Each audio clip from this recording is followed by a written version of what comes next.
Hi you guys, welcome back to my channel. So today is going to be a TV related video. As you can tell by the title, we are going to be talking about my Gilmore Girls unpopular opinions. Now, I do have a video on this channel that is my unpopular opinions about Gilmore Girls, but I actually just watched that video this morning and I freaking hate that video for some reason. I don't know, I was not that comfortable in front of the camera then, and then I felt like I didn't get my points across the way I wanted to get my points across. So I decided to low-key remake that video, but it's not a complete redo because this video has been inspired by a tag created by Cole's Book Corner. I will put a link to her video in the description bar, and basically it's a tag where you just talk about your unpopular opinions and that's it, because on the video I did originally, I did a overall how I felt about Gilmore Girls, but this is just gonna be unpopular opinions all the way through. All my unpopular opinions about Gilmore Girls. If you watch Gilmore Girls, I hope you enjoy this video. I hope other people agree with my unpopular opinions. If they don't, I guess that's why they call them unpopular opinions.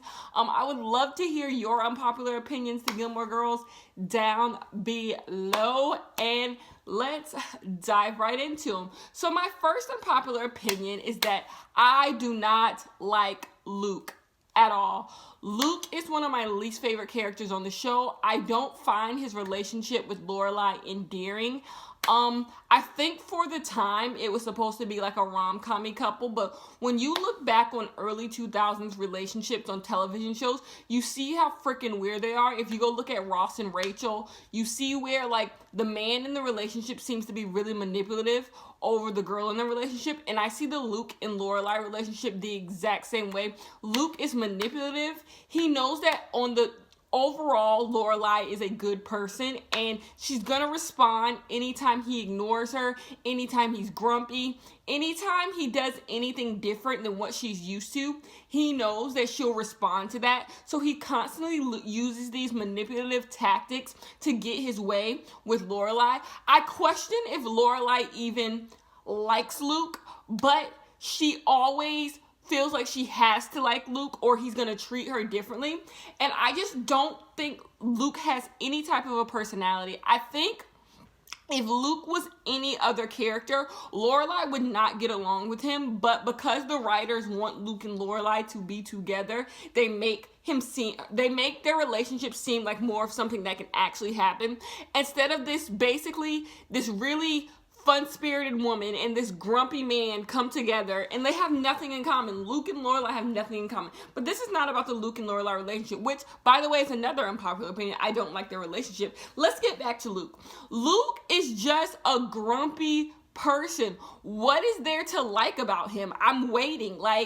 He tried to beat Dean with a bat in the middle of the street, you guys. That is a fact. He went outside with a bat to beat Dean with it after he quote-unquote broke up with Rory, which wasn't even the truth.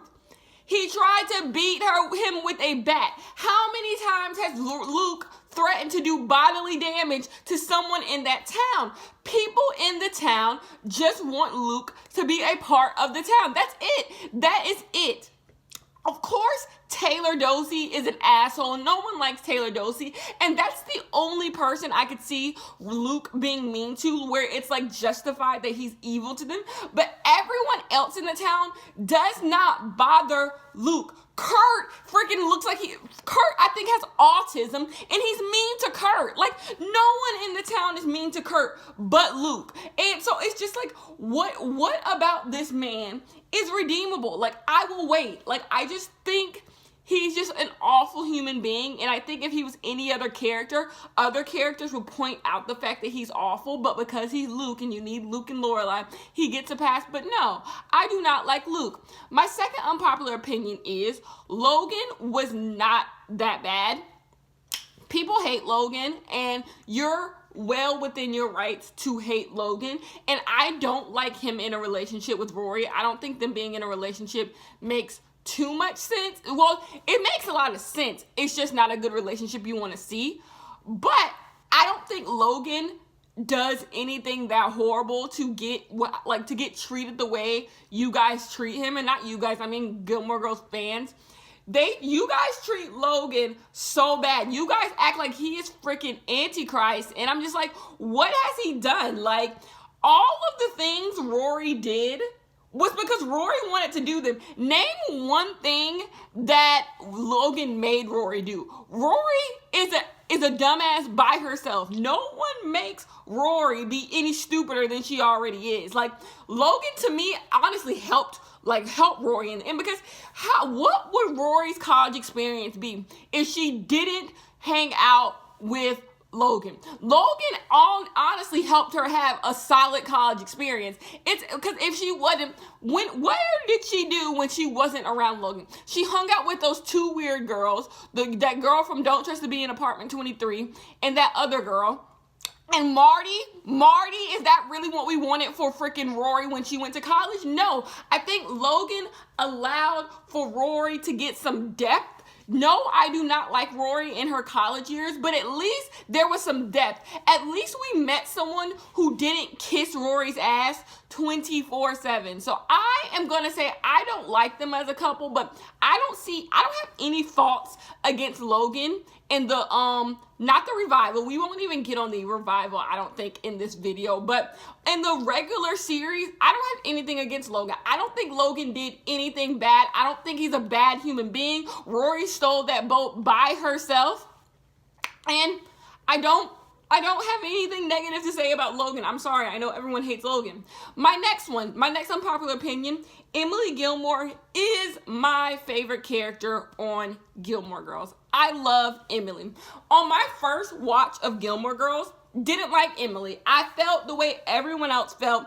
Emily was horrible. She treated Lorelai and Rory horribly, and she was just a horrible person, blah, blah, blah. But then I realized that's what the show wants you to feel. The show wants you to hate Emily. So then I watched it again, and I realized Emily's not that bad. I think if everyone on this planet Earth had a mother like Emily, we would all be better human beings. Emily Gilmore cares about her family more than anyone on that show. Emily would take a bullet for every single person in her family. The only reason why Emily is the way she is because she's old. And to me, she's the only person on this show who has an excuse for the stuff that they do. Emily is just someone who grew up a certain way. She has a hint of racism. Like, she's just an old, rich woman. And that is all. She's never done anything horrible to Lorelai. I am waiting the entire show. I was waiting for Lorelai to finally explain, what did Emily do so bad for you to where you feel like you have to hurt this woman every single chance you get? It's one thing to be like, I did not like my upbringing, so I'm not going to raise my child the way you raised me.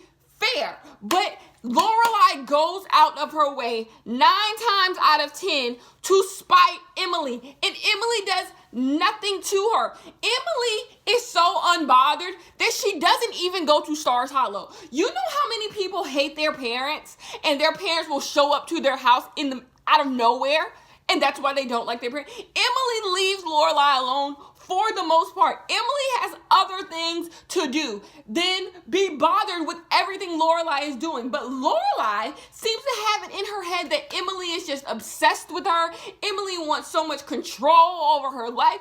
It's not true. Anything Emily has ever asked for Lorelai is fair. Friday night dinners, in my opinion, is fair. What else are you doing? Could she have changed the date sometimes where it's a Monday night dinner, Tuesday night dinner, Sunday night dinner, so they can have their Fridays to themselves? Yes, but when has Lorelai ever stopped any of them from doing anything they wanted to do on a Friday night? Whenever Lorelai called Emily, it's like, Rory has this to do, that to do, this to do, that to do. Emily has always let Rory do whatever she wants to do. Whatever she wants to do. and quiet as it's kept. If I think Emily would have given Lorelai the money for Chilton regardless. Give me one instant where you believe that made you believe that Emily would not have given Lorelai the money for Chilton if she didn't do Friday night dinner. Emily would have given the money, no problem, because Emily wanted Rory to succeed more than anyone. So the money would have been given regardless. And Lorelai knows that, but Lorelai has to keep on this persona that Emily is the worst person in the world. And that's going to bring me to my next unpopular opinion, but we're still on this one. She has to keep up this persona that Emily is so bad because it justifies all the things that that Lorelai has done to Emily. But in reality, none of it is justified. Everyone on this show treats Emily once again like she is Antichrist, and she's simply not. She is an old mother. She is an old, rich, white mother who wants the best for her daughter. Does she overstep her boundaries? Yes. But any mom oversteps their boundaries. That's part of being a mom. And to be honest, anytime she comes in, it's probably because she needs to be. Lorelai has never showed anyone that she has the capacity to take care of a child the way she needs to take care of a child. That brings me to my next point. Lorelai never grew up. Lorelai is a 32-year-old child when we meet her, and she continues to be a child when we leave her. Lorelai never grew up. She is childish all the time. Lorelai thinks she walks around with this award that she raised this amazing daughter in Rory Gilmore when she did nothing. Every time you have a child, you spin a wheel. When you push out a baby, you spin a wheel, and the wheel lands on a few things. Either your child is just going to be bad as hell, or your child is going to be good. It's one of the two. And of course, in between, you get children who are just mediocre, and their circumstances to decide whether or not they're going to be a good or bad child. And that's where most people fall. Most people fall on getting a pretty mediocre child, and the way they are raised will condition them to whether they'll be a good child or a bad child, if they'll be successful or not. But it just so happens, Lorelai Gilmore, she spun the wheel and she landed on a literal perfect child. Rory is a perfect child who is able to raise themselves.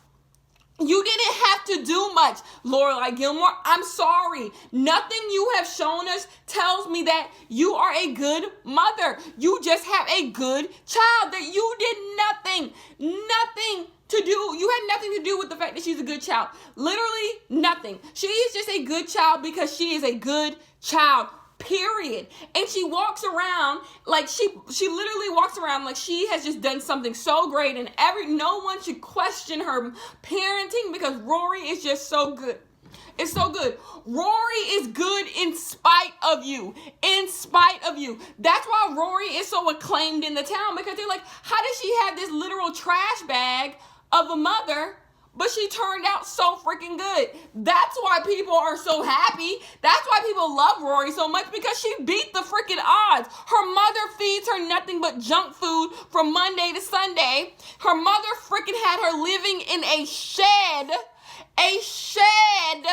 when she was a newborn, yet somehow she managed to get into freaking Yale. Like, that is what people are proud of. They're not proud because you raised an amazing daughter, because simply you did it. And then the jury is still out. Actually, I think the jury has come back in that Rory isn't that great to begin with, because the things that a mother is supposed to teach their child, right from wrong, responsibility, how to take care of themselves, how to treat other people, you failed, because Rory has none of those skills. Rory treats everyone around her horribly because of you. She makes fun of everybody. She feels like she is better than everyone because of you. Emily didn't teach her those skills. And oh my gosh, that brings me to my next point. Why do they blame everything negative in their life on Emily? Like, Emily is the reason why Rory Gilmore only eats junk food every night. Emily Gilmore is the reason why she makes fun of every single person she comes in contact with. Emily Gilmore is the reason why Rory doesn't have freaking survival skills. Emily Gilmore is the reason why Rory is socially awkward. Emily Gilmore is the reason why your daughter is a habitual cheater. It's Emily Gilmore's fault that your daughter literally has no fucking social skills. Really? Really? Is this what we're gonna do? So no, to me, Lorelai Gilmore is a child, and she was a child raising a child. And it just so happens Rory was equipped enough that she was able to maneuver through her adolescent life better than the average person. But no, I will not give Lorelai Gilmore the credit for Rory. The credit for Rory pre-college is not Lorelai Gilmore's fault. She is a child.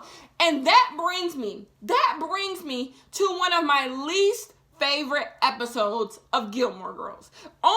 This episode is only my least favorite episode of Gilmore Girls because of this exact moment. Do y'all recall when Emily Gilmore and Laura, I don't know why I said Emily Gilmore like that. Do y'all recall when they were sitting at the dinner table and Emily invited all these other parents who had children who were graduating high school? She invited all of them to dinner, and Rory and Lorelai were obviously at dinner, but the other children weren't at dinner, whatever. And one of the ladies said that her son had already been denied from a few colleges. But he had backups and whatever. And so they get to Rory, and they ask Rory, what are your backups? What have you applied to? And of course she goes, I've applied to Harvard, obviously. And Emily's like, yeah, not Emily, Lorelai's like, yes, she's applied to Harvard. We're so excited about her, she's gonna go to Harvard, blah, blah, blah.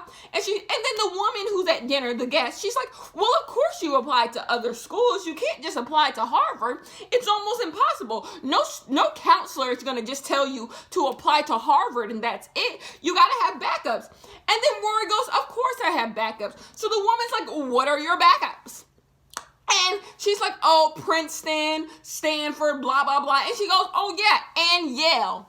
Lorelai flips the freaking table. She can't even fathom that her daughter applied to Yale, one of the best schools in the world. She is just taken aback that her daughter would apply to another school that's not Harvard. And I'm like, this is why your daughter didn't tell you. You are a child. You can't. What do you mean? Let's follow Lorelai's train of thought. Did you think your daughter only applied to Harvard? Does that make sense? It's just like the lady who was sitting at the dinner table says, who only applies to Harvard? Who only applies to one of the best schools in the country? That doesn't make any sense. Because what if she doesn't get in? The thing is, Lorelai is so dense and so childish, she didn't even think about that concept. She didn't even think about the fact that my daughter might not get into Harvard, so she should have backups. It would be really freaking great if my daughter goes to Yale. Yale is also an amazing school. And that has nothing to do with the fact that my freaking father went to Yale. She can't even wrap her head around that because she's so enamored with this vendetta she has against the Gilmores who did nothing to her. She can't, y'all, that scene is so embarrassing because it's like, what are you doing? Yes, your daughter applied to Yale, an Ivy League school. She didn't tell you she applied to Clown College. She didn't tell you she applied to some school no one's ever heard of. She applied to Yale, the school she is literally a shoo-in to get into. What are you doing right now? What are you doing? And that's where I was like, the nail was in the coffin. Electric chair. Boom, electric chair. Like, if y'all have not seen that clip of Kaya going like, boom, electric chair, it sends me every single time. But that's here nor there. So she's literally pissed off that Rory applied to Yale, and I'm just like, This is y'all's Lorelai. This is y'all's Lorelai. The girl who never matured past the age of 16. She doesn't even want the best for her daughter. And it just proves what I thought the entire time, which is another unpopular opinion, that Lorelai never cared about Rory's well-being. She just cared about getting back at her parents. Rory's whole life is getting back at her parents. That is it. Lorelai literally constructed Rory to get back at her parents. That is it. That's why when we first meet, I think it's the second episode of the show, maybe the first or the second episode of the show, she doesn't want Rory to go golfing with her dad because Rory's not allowed to be anything other than what Lorelai wants her to be, because Lorelai is a child. She is one of those people who has a child to have a best friend, which is weird. Any grown person who has a child in hopes of finding a best friend is freaking weird, and that's what Lorelai is. She is a child. When you have little baby dolls as a kid, you had them because you want friends. Those are your friends. You want to make them up the way you want to make them up. When you have actual children, that's not the mindset you should have, having a best friend. But that's the mindset Lorelai has because she's dense. Next unpopular opinion. Dean is a product of poor writing.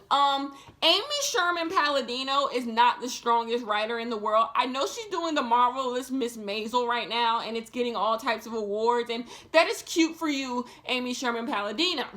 But what I'm gonna say is, her writing on this show is just not good. It's not good, and Dean is the biggest victim of it, her horrible writing. Okay, let me show you what good old lazy writing looks like. You have a love triangle. You can have love triangles in books. You can have them in movies, whatever. There's a love triangle. Now, a love triangle is one of the stalest tropes you will ever see in media. But love triangles continue to be done because if you find some nuance, if you find some creativity, love triangles can be done well. People enjoy seeing love triangles. It is literally a plot that automatically has suspense. It automatically has drama because it is a love triangle. There is literally a conflict. At the end, someone will probably be disappointed. And we love to see it. We love to see people's hopes and dreams die. So that's why a love triangle is amazing. So, when a love triangle is done well, take for example if you watch the show Younger. Younger is a show where the love triangle is done well. You have a main person, the person who is at the tip of the triangle, usually a woman most of the time. She is at the tip of the triangle. And she has two branches. She has one dude here and one dude here. Right? They both like her. Now, when a love triangle is done well, both of these contenders, they are equally likable. They both make sense with the main character. She could choose either one of them at either time. You wouldn't mind seeing her with any of them. They both have qualities and attributes that would make them a great partner. That is what makes a love triangle go well. When you literally have stakes high as hell and you don't know who you want her to choose. That creates suspense, it creates drama, it creates all types of things because you have two people who would be perfect with these women. Two people this woman likes equally. That is what makes for a good love triangle, right? It's pretty simple, but it takes writing and it takes character development in order to create a good love triangle because you have to flush out all three characters. So you got to put some effort into it. Amy Sherman Palladino saying, fuck that. This is what I'm going to do. I'm going to present a character, make him seem amazing.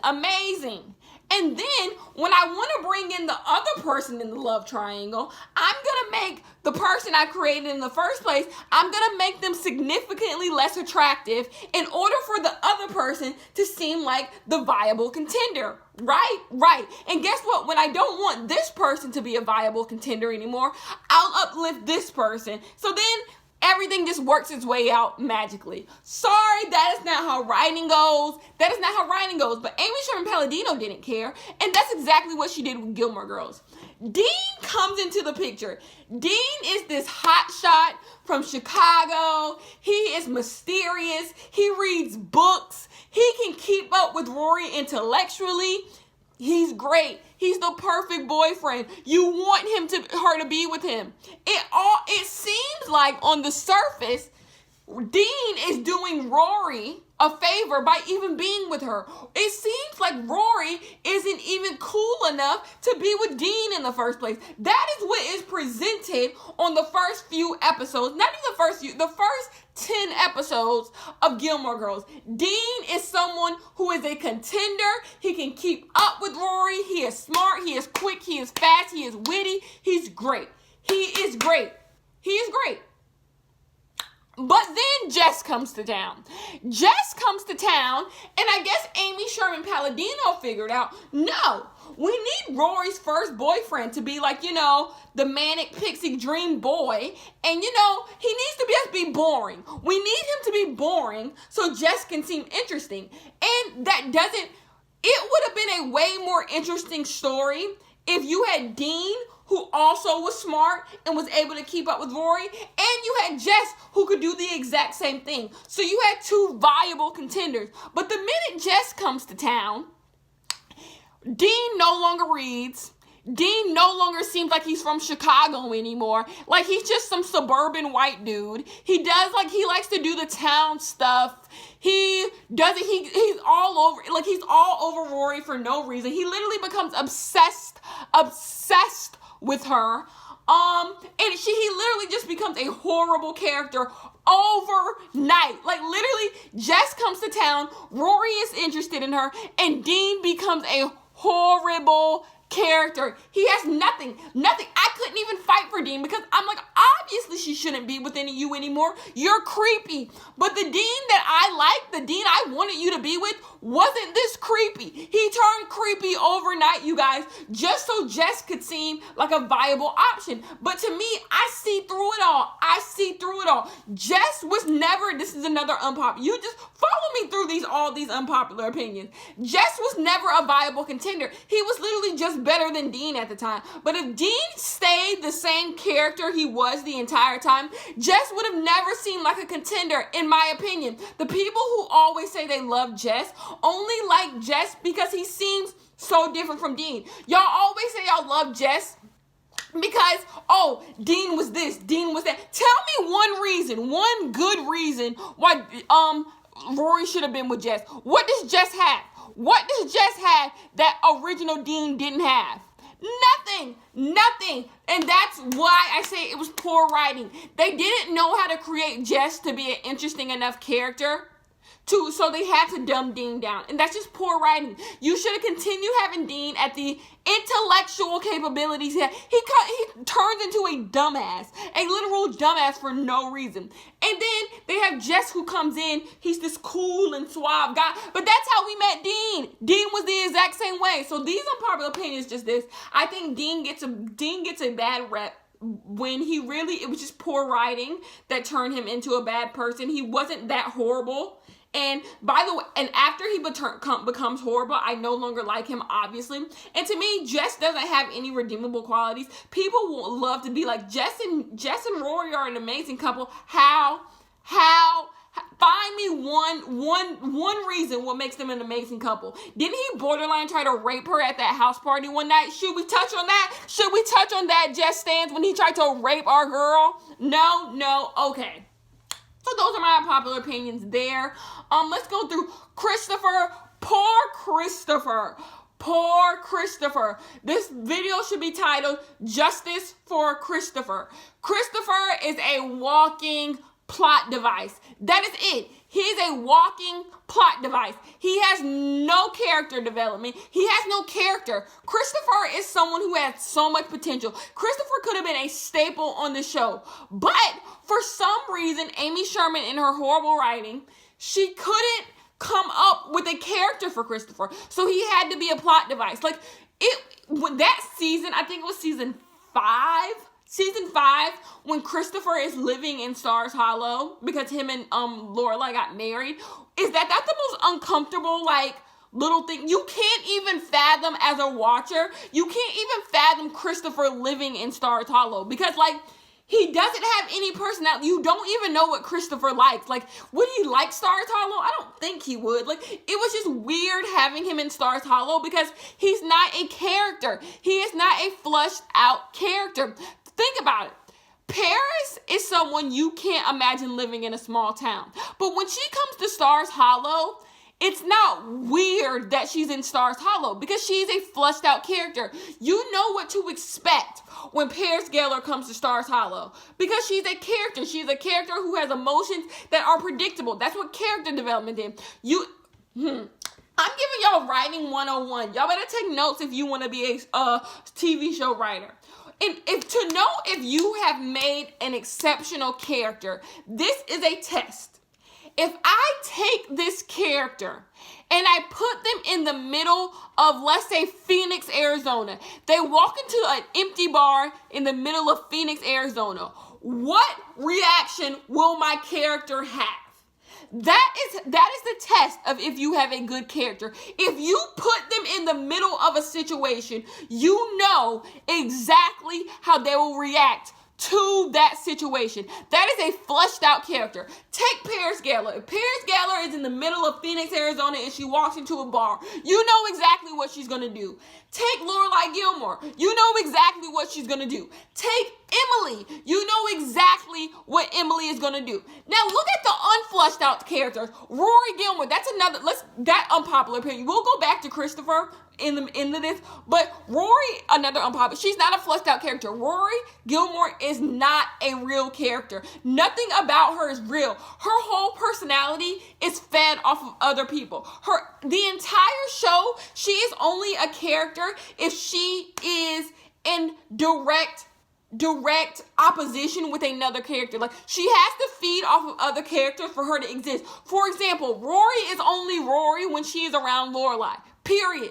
And so when Lorelai is not in the picture, who do they need to be in the picture? Paris Geller. Notice what I just said. Paris and Lorelai are two characters that have been flushed out, but Rory isn't. And when you have an unflushed out character in a show, she constantly has to be around a character that is flushed out in order for her to have an actual storyline. And that's why she constantly has to be around Rory. She constantly has to be around Lorelai. Not Rory. She constantly has to be around Paris. She constantly has to be around Lorelai. And she constantly has to be around Lane. Because those three characters have been flushed out. We know what to expect from Lane. We know what to expect from Paris. We know what to expect from Lorelai. And we know what to expect from Emily Gilmore. Those are the four characters on this show that are completely flushed out. And Logan. Logan is the fifth one. Those are actual characters who have plots.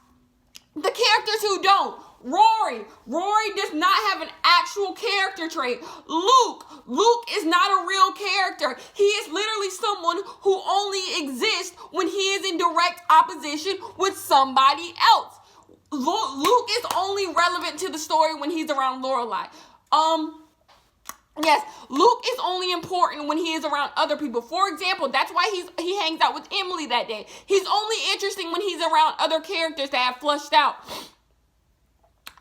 Taylor Dozy is another character who is fleshed out. That's why they're constantly at odds. He has to constantly get put in situations where he is around fleshed out characters. That's why you guys, I watch a lot of TV. That's why I know these things. It's not like I took a class on this stuff. But I watch TV and I understand now how TV works and why certain characters are always around other characters and why certain characters can't have their own standalone storylines. And when they have their own standalone storylines, they're boring. Rory Gilmore is that. She doesn't have an actual character. Christopher is another one who never had he never had any character development. Dean is just inconsistent. He's another one. Who else is on this stupid show? Like I said, yeah, so those are the main ones who don't have actual character. You know, they're not written well, simply put. They're not written well. So you don't know what to expect from them. And that's why their storylines fall short. That's why you never know what to expect from them.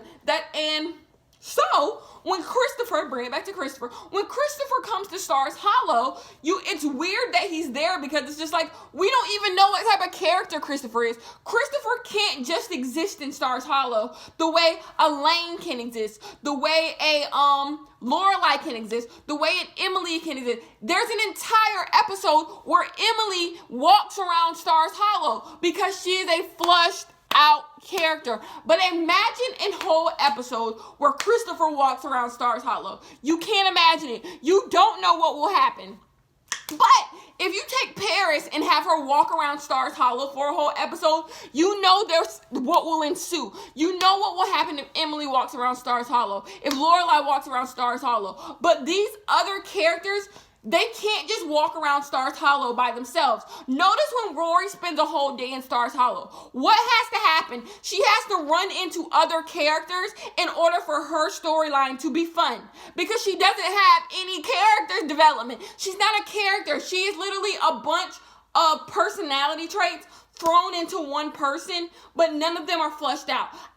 She doesn't make her own decisions, and Christopher is basically the same way. So back to the point, and that's another unpopular opinion. I hate Rory as a character. Rory is one of the worst written characters of all time on any television show, in my opinion. She's literally just horrible. She's a horrible character. She's a horrible person who does horrible things to people. She is the queen of Cheater Town. I do not like her at all. But I give her less flack than I do Lorelai, because Lorelai is the reason why Rory is like that. She never allowed Rory to have her own personality, so no wonder she's as boring as a freaking wall. So back to Christopher, who I do enjoy.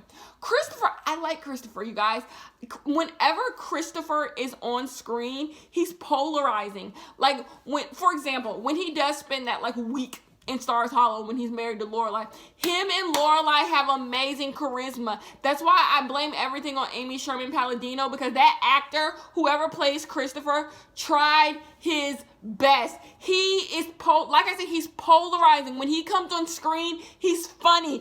Christopher is a deadbeat dad, which this video has already gone on too long with my unpopular opinions, but my unpopular opinion is Christopher isn't actually a deadbeat dad. He was never given a freaking chance to be a good dad because of what? Poor writing. He was never, Christopher, I can't even get my thoughts out because they're coming to me so fast. Give me an instance where Christopher is in the show just because he's Christopher. Just because he is Christopher, he is in the show. I'm waiting. They don't happen. He's never in the show just because he's Rory's dad.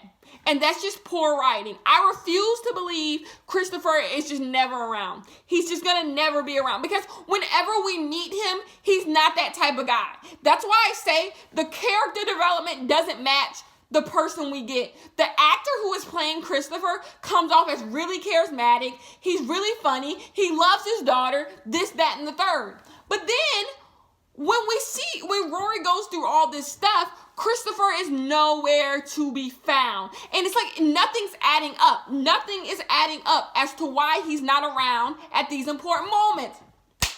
It begs the biggest question I've ever had about this show. Why is Christopher not at Rory's graduation? Why is Christopher not at Rory's graduation? Does the Christopher we have seen on this show, literally seen, laid eyes on, heard him talk, does he seem like the guy who would miss his own daughter's graduation? No, he does not. He does not seem like that guy. But the thing is, Christopher cannot be around unless he's moving the plot. He can't just be there. Lane can just be there. Emily can just be there. Luke can't just be there. That's why I say Luke is another person who has no actual character development. He's poorly written because he's never just there either. If Luke is around, it's because there's some bullshit going on. And Christopher's the same way.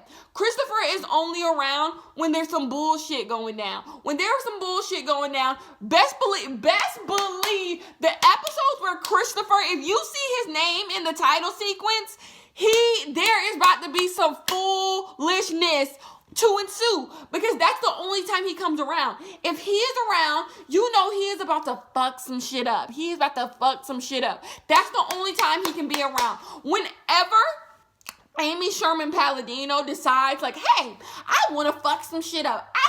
We gotta reset the tables of Gilmore Girls. We don't need Luke and Lorelai to be together right now. So guess what we're gonna do? We're gonna bring in good old Christopher. Whenever Amy wants to change up the show or she wants Lorelai to do something dumb, who does she call on? Christopher. And that's not how characters work. It just seemed anytime Christopher came onto the show, and I caught on to this quickly I caught on to this. So anytime I would see him on the show, I'm like, Lorelai's about to do something dumb.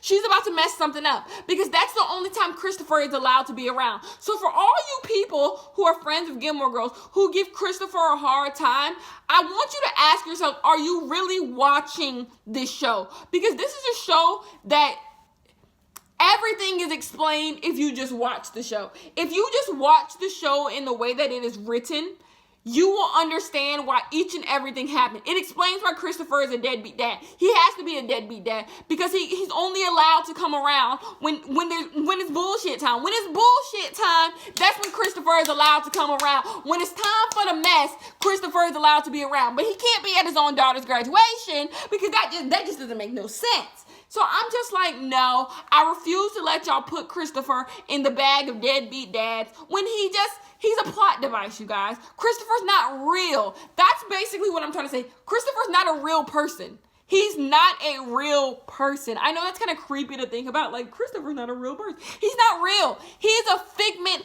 of the Gilmore Girls' imagination. He's not real. When Christopher isn't important, no one talks about him. No one talks about Rory's dad. How the hell that we meet Rory on her 16th birthday. It's around her 16th birthday. And everyone in the town is surprised that Christopher comes to town. You mean to tell me this man hasn't visited his daughter in 16 years? That's what I'm supposed to believe? And that's fair. We can go with the Christopher's a deadbeat dad storyline, but if I meet him and he is literally trying to spend his last dollars to get his daughter a freaking thesaurus or whatever she was trying to buy at the bookstore where his card declined, it's not adding up. It's not adding up that the Gilmores love Christopher, yet he hasn't seen his daughter in 16 years. That doesn't make any sense. That's why I say that's another unpopular opinion. The continuity of this show makes no sense. Characters say things that, like, don't add up to what actually is going on in the show. That's why this is one of these shows, like, one, you can just watch for sheer entertainment, and that's probably how you should watch it. Like, it's entertaining. I love this show to death because I'm entertained. But if you try to make sense out of this show, which I've been trying to do for the past 41 minutes, what my camera says, you can't make sense out of it because characters will say things that don't make any sense. That's another unpopular opinion. I guess you can put that in my other unpopular opinion. Nothing makes sense on this show. I'm supposed to believe that Rory and Lorelai were living in a shed in the middle of Connecticut when Rory was just born. Make that make sense. Tell me random story. When I was a child, I was born in October, so it was like wintertime and close to wintertime. And when I was, I think, 2 months old, I got pneumonia when I was 2 months old because my mom used to take me everywhere with her. She used to, my mom was between houses. And so she constantly used to have to take me outside in the winter from place to place, and I got pneumonia. I'm a kid. When you're a child, 30 degrees feels like -2 degrees. You can't be having children outside in the middle when it's cold outside. They will get pneumonia. And guess what? I got pneumonia. So I'm supposed to believe Rory Gilmore was in a shed in the middle of Connecticut in December, and she didn't get pneumonia not once. This girl wasn't on the cusp of her deathbed. And then I'm supposed to believe Emily is this horrible person who would do anything to get on Lorelai's nerves, but she didn't call Child Protective Services. Like, the Emily y'all claim is such a horrible person would have called Child Protective Services and snatched that child from Lorelai. You're living out of a shed. That is unfit living situation, and you're 16 years old. There's no social worker who would not have given that child to Emily Gilmore. But no, she's not a horrible person, and she allowed Lorelai to make the mistake. Of course. So that's why I say this show, you can take or leave half of the stuff they say on this show, because half of it doesn't make any sense. But anyway, that's been my new Gilmore Girls talk. I'm happy I have like an updated video of my Gilmore Girls talk, because like I really didn't like my other one. I was just kind of weird in it. I don't know. I like the stuff that I said, but like I took too long to say it. Like it was weird. That video was kind of weird. I'm gonna keep it up because, you know, it's part of the journey. It's part of the journey. But anyways, I hope you guys enjoyed my video. Go watch Gilmore Girls if you haven't. To be honest, it's one of those shows that's of its time. Like if you, what am I trying to say? If you are kind of old, I don't know if you would necessarily enjoy the show. To me, it's one of those shows I watched at a perfect time in my life to where I was able to really fall in love with it. But if you're, I think, past a certain age, you kind of can notice all the horrible writing and how things don't make sense, and you're not able to suspend your disbelief, so you kind of won't get into it. So I would say give it a try, but if you don't love it, I'm sorry, but I like it. I do. I know I talk shit, but I have plenty of opinions on the show that I love. I love a lot of characters. Like I said, Emily's my favorite character. So is Pears. Love Lane. There's so many characters I do like. So I don't know. I will see you guys in my next one. Leave your unpopular opinions below, and bye-bye.